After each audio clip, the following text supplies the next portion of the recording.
The Dolls Theater by Shuck. It was during a family vacation to Bristol, England in 1993 that I found the Dolls Theater. Located down a narrow side street, it was one of those stores which never seemed open. Through a dusty front window, I could see there were dolls, countless dolls. Those huge Victorian dolls dressed in frilly frocks, which only weirdos ever collect.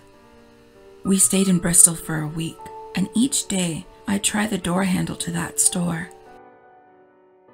Curiosity kept me coming back.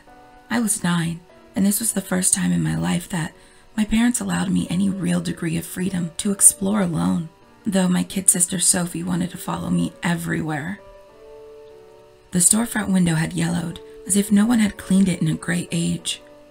I'd press my little nose against the glass and stare into the black glass eyes of those dolls, which weren't exactly lifelike, but you can still imagine them stirring.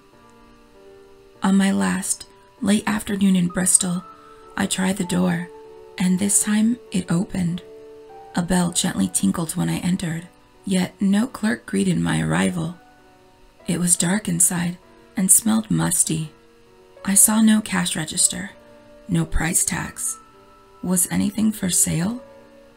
I made my way through the store along a narrow passageway, flanked on either side by those stoic, unnerving dolls, stood from floor to ceiling with grimy glass eyes, as though they'd stood there for years.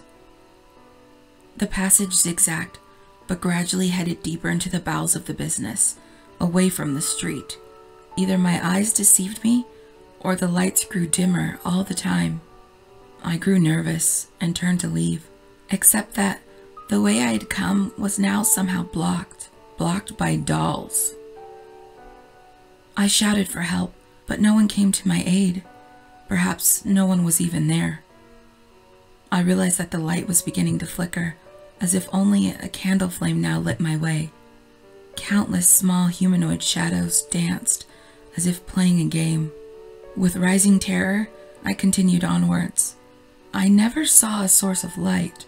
All I could do was head towards it and hope.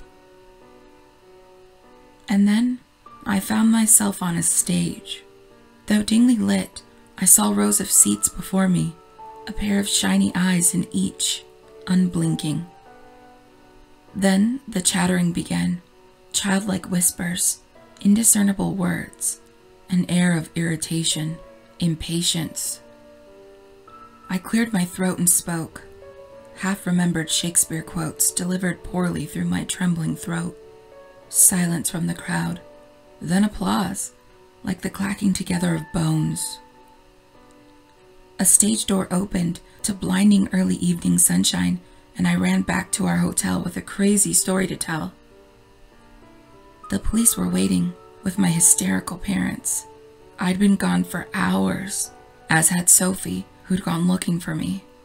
We never found her, or the Dolls Theater. It was as if the place had never existed. Nowadays, a Google search brings up nothing except reports of an unusual number of disappearances in the area. All children.